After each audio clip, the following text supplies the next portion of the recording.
welcome guys. Welcome to another video of Moidan and FPL.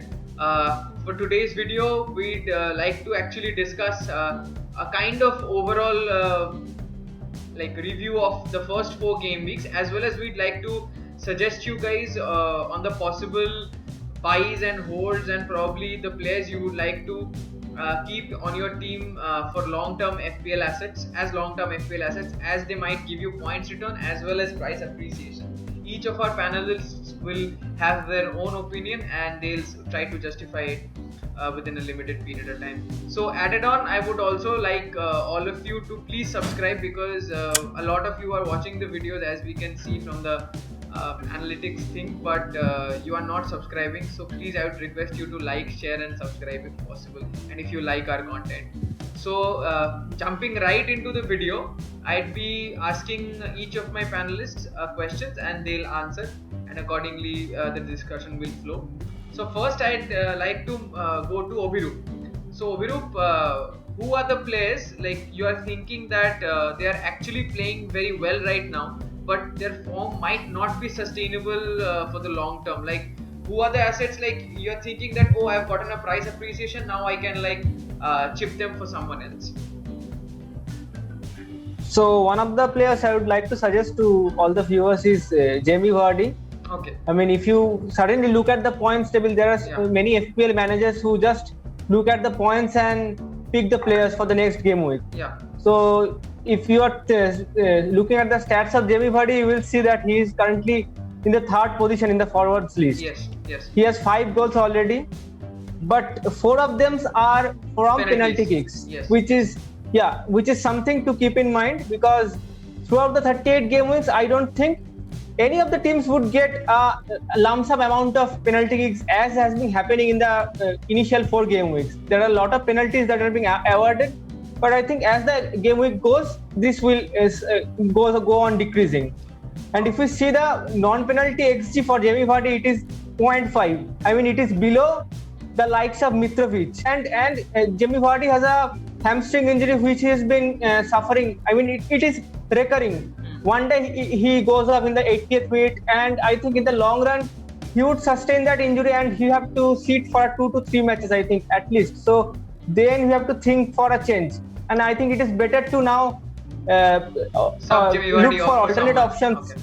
Yeah, for Vardy, like a Kane or Jimenez. Okay, so now moving on to such a player whom you think that hasn't returned you enough FPL points in the first 4 game weeks, but is likely to perform very well, or according to expectations, we might say. Well, looking at my team, I can straight away say that for the previous 2 game weeks, I had captain Kevin De Bruyne. Yeah. And in both of the game weeks, unfortunately, he has blanked.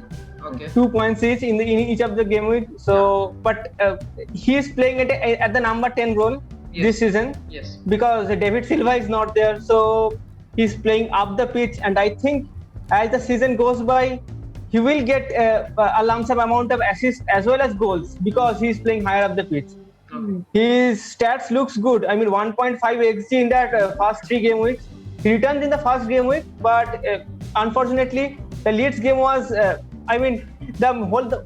whole team of Manchester City actually couldn't cope up with the pressure that Leeds United has had put on them. So that is the thing. But I think in the long run, KDB would be a great choice. I mean, in the previous season, he was the top scorer of the FPL, and I think he would be, if he would be getting close to that, if not better that score.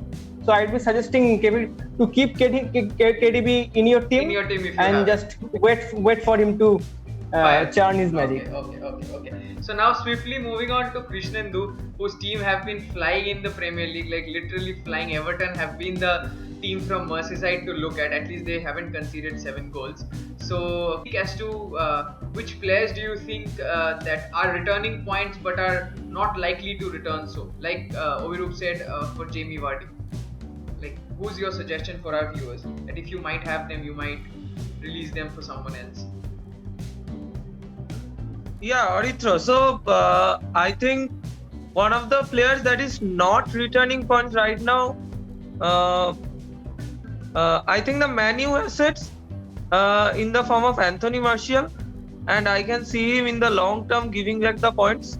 So he will be in that category who is not returning points now and will return later. Okay.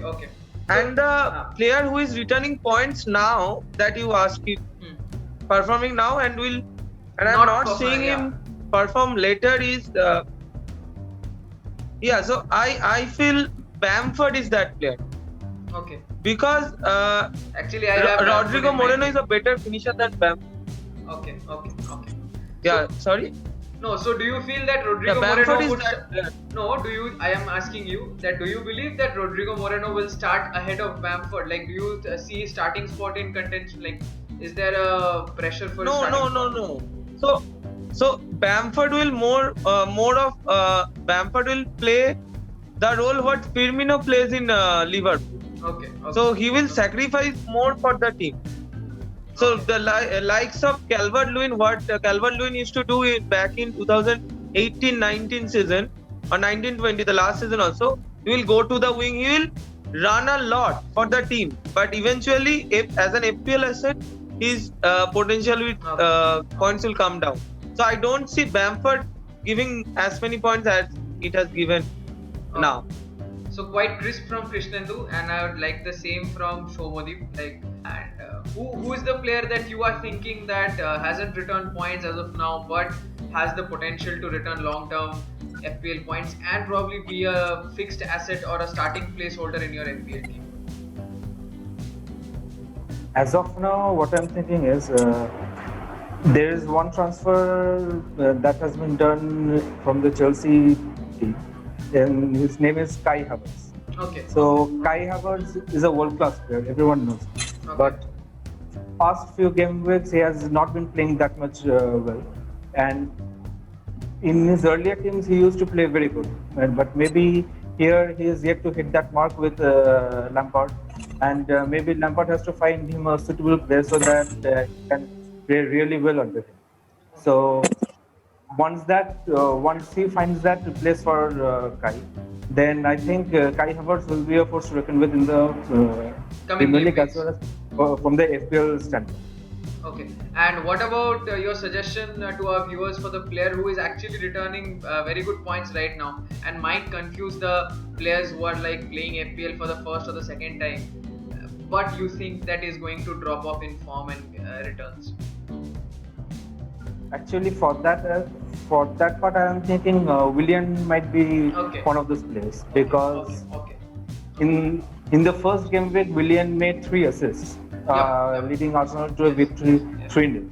Yeah. So, and after that, he scored 1 goal also in another game. Yeah. But now, as the Premier League progresses, he'll probably not be preferred that much over Nicolas Pepe. He'll be more. So I think I'll now give my little opinion. Actually, I think that Everton, as good as they have been, actually I would just like to show our viewers something. Like, I was going through Everton's fixture, and if I just click on some Everton fixtures, like they have had Tottenham in the first game week, West Brom who have shipped a shitload of goals, Crystal Palace who have been thrashed by Chelsea and they've been beaten like in the other game as well, and Brighton who have also conceded. So Everton, as good as they have been, they haven't defeated any, I think, top sides apart from Tottenham who were very shaky in the first game week. So I think Everton's returns, or Dominic Calvert-Lewin or James Rodriguez or whoever you have in your fantasy squads, like it's very good for the price appreciation, I believe, but in the long run they are not going to return those points, I believe. So that is my take. I mean, hold on to DCL till the time he returns, but as soon as he starts blanking in 2 or 3 game weeks, I think it's time for you to take him off. So we'd like to now move on to Kostov. So what would you what is your suggestion to our viewers and fans as to the player whom you think that is not going to return points as prolifically as they have been returning in the past 3 or 4 game weeks? Well, not really the past 3 or 4 game weeks, more like the past 2 game weeks. More importantly, the last game week. We know what happened with my team this game week with Aston Villa match, and there was the player who was leading the destruction was Jack Grealish, and he scored a hat trick. And Like everyone would be tempted. Like if I was a newbie, I would be tempted to take him because he's a midfielder scoring a hat trick against the champions. That is a huge thing. Aston Villa are looking very good, but I don't think that justifies you taking him in the long run over the likes of other midfielders in the same price bracket, like or even strikers in the same price bracket, like Calvert-Lewin or James Rodriguez, because like that's thrashing. It was a piss poor display from Liverpool, to be honest. But if you watch the game closely, there were three mistakes and like three deflections and one goalkeeper error that led to that 7-2 scoreline. And on top of that, Klopp was adamant on playing a high line even after, especially after conceding 3 or 4 goals, and that led to the more goals actually. While we tried to come back on level terms, so that led to that huge scoreline, and people are panicking over the scoreline. Looks horrible, but I think people are overreacting to it. I think it will be business as usual for Liverpool from the next game week only. So I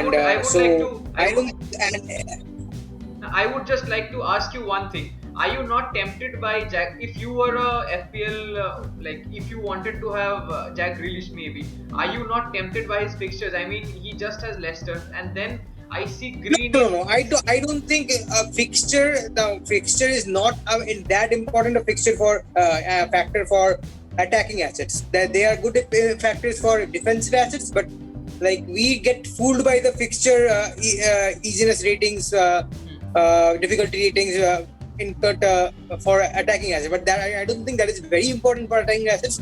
It ultimately depends on how the player is. For example, if like Salah will score, I mean, there's a high. If there's a match going on where Liverpool is playing and Salah is playing the match, he will score irrespective of that of the opponent. There's a high chance of that happening. Same with Mane, and someone like Joe Linton, he's not expected to score even if he is playing against Fulham. So for attacking assets, I don't think FDR is a very reliable thing to go by. And so Aston Villa, I don't think Jack Grealish's overall haul will be that high. So from that point of view, I don't think Jack Grealish is a good pick. Okay, so now moving judging from this, 24 points can be tempting, but no. Okay, so now moving on to like your pick for the player who hasn't been returning maybe, and you're expecting that player to return or be a FPL asset in your team maybe. So whom are you expecting to like be an FPL asset in the long run? I'll mention someone who is not only after the season started. Even before the season started, he was being overlooked. Okay. Raheem Sterling. That is because there was a similarly priced another midfielder in his team, Kevin De Bruyne, who was getting picked more. I think the difference is stark between them, the ownership between them. I think De Bruyne is over 30%. I don't know the exact figure. And Sterling is under 5%. No, he's 7%. 7% as of now. 7%. Recording. So the difference is stark, but I think Sterling and De Bruyne will score similar points and even more. I think Sterling might score more if De Bruyne doesn't remain on penalty duties after Aguero returns. So Sterling is being hugely overlooked, I think, and he has not been performing well in the first 3 game weeks. So his ownership is expected to drop further. But I don't think that if you get fooled by that, you would be doing it at your own risk. Sterling, we know he's free scoring. Manchester City has been playing not as good as we expect them to be. So don't get fooled by that. Take him in if you have the funds. Even over Kevin De Bruyne, if you ask me. Okay. I think that's a wrap on our discussion. Maybe it was lovely chatting with you guys, and I think we got this video has been a bit long, but I don't mind because the quality of conversation has been top notch. I mean, we are all expecting to score maybe within the 10 or 20k as we had started aiming at the start of the season, and maybe we can achieve that. So guys, please let us know how you liked our conversation. This was kind of a podcast, and we actually didn't want this video to be made in a very short period of time so that we couldn't put forward our thoughts. So Please write to us, please comment, please like, share or whatever, and please let us know how you found this video. And till the next time, I think that's a goodbye from all of us.